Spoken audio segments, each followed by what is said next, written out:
పరమహంస పరివ్రాజకాచార్యులు అంటే వారు సదా నిర్మల మనస్కులై ఉంటారు. పరివ్రాజకాచార్యులు అంటే ఒక చోట స్థిరముగా కాక అలా గ్రామ సంచారము, దేశ సంచారము చేస్తూ ధర్మస్థాపన కోసం ధర్మబోధన చేస్తూ కర్తవ్య నిర్వహణతోటి వారు సమాజాన్ని చైతన్యపరిచేటువంటి మహనీయులు వారు పరమహంస పరివ్రాజకాచార్యులు వారు.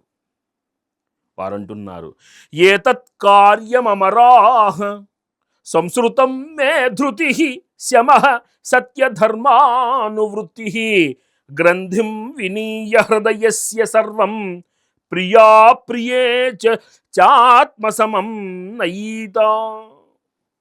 ఒక్క ముక్కలో మానవుడి యొక్క ధర్మాన్ని, మంచి లక్షణాలని తేల్చి పక్కన పెట్టేశాడు మహానుభావుడు.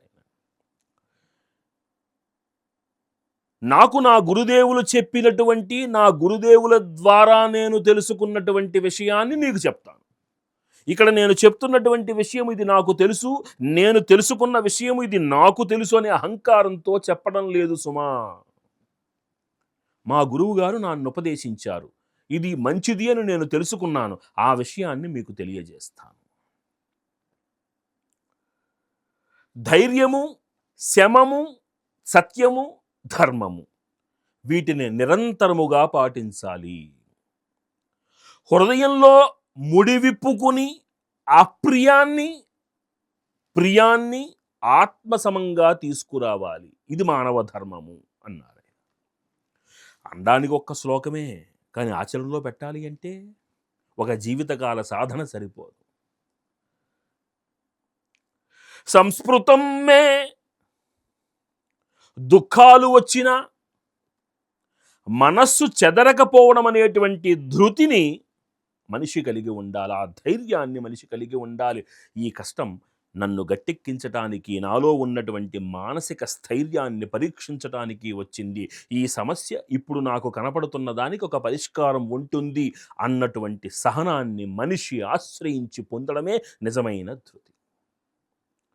ఇంద్రియాలను జయించగలగడం దమం. సత్యము, ధర్మము, ఈ రెండు పరబ్రహ్మను మనకి దగ్గర చేసేటువంటి వస్తువులు. హృదయస్య గ్రంథిం, నీ మనస్సులో ఉండేటువంటి సందేహము, జిజ్ఞాస వైపు నిన్ను నడిపించాలి. ప్రియాప్రియమములు అంటే ఇక్కడ ప్రియము, అప్రియము అంటే సుఖము, దుఃఖముగా భావిస్తే రెండింటిని సమముగా చూడాలి. అసలు ఒక మనిషికి జీవిత కాలానికి ఒక జీవిత పరిపక్వతను అందించేటువంటి సాధన రహస్యాలన్నీ ఒక్క శ్లోకంలో చెప్పారు. మనం ఇవన్నీ కూడా నిరంతరం స్మరించుకుని ఆచరించవలసినటువంటి ధర్మాలు ఇవన్నీ కూడా. ఏతత్కార్యమమరాః సంస్కృతం మే ధృతి శమః సత్యధర్మానువృత్తి గ్రంథిం వినీయ హృదయస్య సర్వం ప్రియా ప్రియే చాత్మసమం నయీత. ఇంకా ముందుకు చెప్తున్నాడు, నాయనా మీరు మంచి మాటలు అడిగారు కాబట్టి చెప్తున్నాను.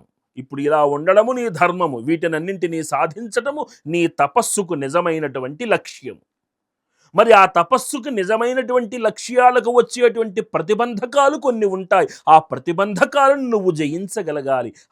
ఆ జయించాలి అంటే అవి ఎలాంటి ప్రతిబంధకాలను ఎలా జయించాలి అన్న సూక్ష్మం కూడా మనకి తెలియాలి. ఇక్కడ మనకి ఆ విధంగా చెప్తున్నారు. ఆకృష్యమానో నాక్రోశేత్ మన్యురేవ తితిక్షితః ఆక్రోష్టారం నిర్దహతి సుకృతం చాస్య విందతి.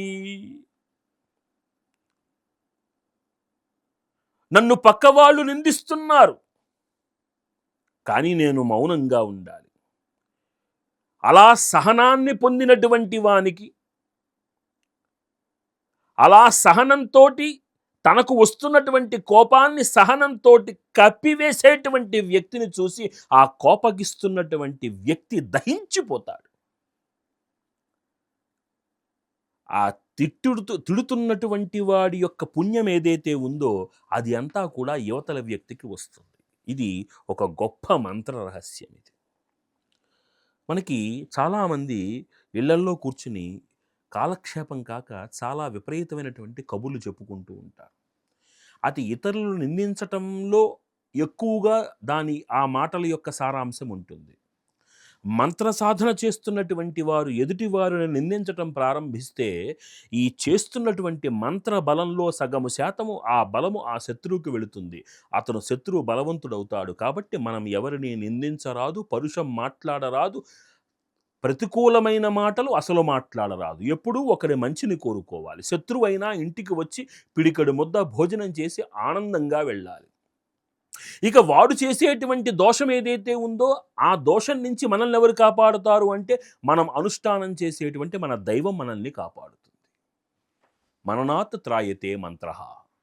కాబట్టి ముఖ్యంగా తెలుసుకోవాల్సినటువంటి విషయం ఏమిటి అంటే వాడేదో మనల్ని అన్నాడు కదా అని మనం వెంటనే వెళ్ళి వాళ్ళు ఇంకొక మాట అనకూడదు. అలా చేసి మన సాధనా బలాన్ని తగ్గించుకోకూడదు. మనం నిర్మలముగా, సహనముగా ఉండాలి. ఇదే సనాతన ధర్మం మనకి నేర్పిస్తుంది. చాలామంది ఏమనుకుంటారంటే ఇదింతా చేతకానితనం అనుకుంటారు. దీనికి వెంటనే స్పందించాలనుకుంటారు. స్పందించండి కానీ పరుషం మాట్లాడకూడదు. నిందించకూడదు, ఖండించాలి. ఇలా కొన్ని మార్గాలు మనకి శంకర భగవత్పాదులు వారు అందించారు. తామే మేధావులమనుకునేటువంటి కుహనా మేధావులు కొందరు ఇప్పుడు ప్రసంగాలలో సమాజంలో ఒక రకమైనటువంటి విద్వేషపూరిత చర్యలను రేపుతున్నారు. తస్మాత్ జాగ్రత్త. ఒకరిని ఖండించండి, నిందించకండి. నిందించటం వలన సాధనా బలం తగ్గుతుంది. ఇది అనుభూతికి సంబంధించినటువంటి విషయం, నిరూపణకు సంబంధించినది కాదు. ఇది అర్థం చేసుకోవాలి మనం.